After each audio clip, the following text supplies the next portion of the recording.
Sige natin, ayaw kong parata. 1, 2, 3, go.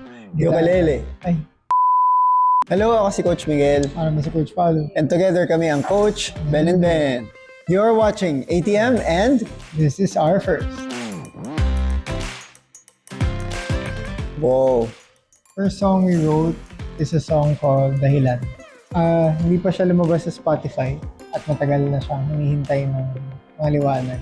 So, tungkol siya sa, may namatay kaming friend tapos parang nabata pa. So, parang yung pag-process kung ba't pa nangyayari yun minsan. Napunta siya dun sa song na Dahilan. Ganyan, nasa YouTube yata. SoundCloud. So, Ukulele. Ay, Ukulele. pala. Dahil tinuruan kami ng tatay namin kung paano. Tapos, si dad kasi nung, ano na siya nun, by that, si dad ngayon 78 years old. Pero nung high school siya, all the way back, yung tinutugtog niya nung high school, yung ukulele. Kaya yun yung tinuro niya sa amin. Tapos syempre, eventually, dahil mga bata kami na talagang gusto ng ano pa yung meron after this. Gusto namin after nun matutong mag-gitara. Tapos yung fun fact nun is, hanggat hindi kami daw marunong sumipol, hindi niya kami bibilan ng gitara. Tapos, kaya every night, since then, gumagano.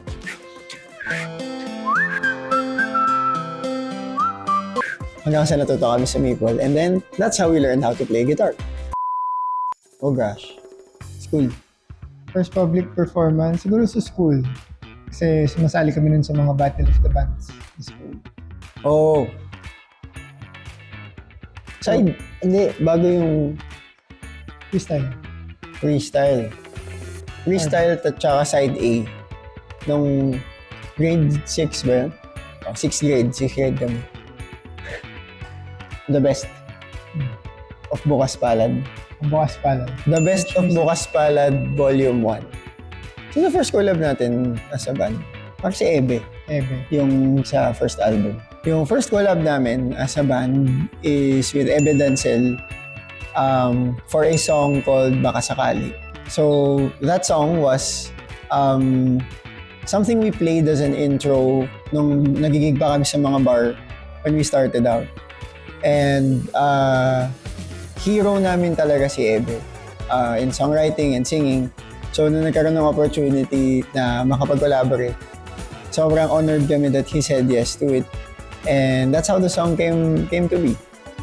So yun, Baka Sakali from our first album with Evidence. First paid gig sa Route 196 na bar. Wala na yung bar na yun ngayon. Pero backstory dun is kaya din kami tinatawag na minsan sa banda na 9-piece chicken nuggets. Kasi siyam kami sa banda. Tapos yung bayad sa amin nun, enough lang para sa isang box ng chicken nuggets sa McDo. Tapos hati-hati kaming siyam. Baka ngayon, hindi na natin afford yun. Kasi nagmahal na yung mga bilihan. First artist we looked up to. Ako, ang kinakount ko talaga, Coldplay pa rin. Mula noon hanggang ngayon. Same. Kasi yung positive na impact nila sa mundo. Hihira yung ganong klaseng artist or band. And kaya namin sila na-idolize kasi gusto rin namin maging ganon sa mga nakikinig sa amin tsaka sa future generations. Grabe yun. Yung sa ano yun eh. Bahay lang yun eh. Tapos, parang naka-on ng radyo sa Love Radio. Tapos, nag-play yung Katang Isip. And then, sobrang siya. Core memory talaga kasi. Milestone yun na kahit sinong artist na nasa radyo na yung kanta. And hindi naman namin alam na abot sa ganun yung kanta natin that time. Kaya sobrang And until today, every time na lumalabas sa radyo yung songs namin, parang nakaka-mind blown na posible pala yun. And really grateful na maging ganito. Lumalabas sa kanta yung sa radyo yung mga kanta. First favorite song ever for me, yung Mga Till There Was You ng Beatles. Hirap sagutin ito. Ako siguro, Marami pero magpipili na lang ako isa. An Invitation by Urban Dub. Kasi nung high school kami, isa rin yun sa mga banda na talagang iniidolo namin. Angas nila eh, tsaka ang grabe yung emotion and execution din ng songs nila, pero in a way na pag high school ka, sarap talagang pakinggan. Hanggang ngayon naman.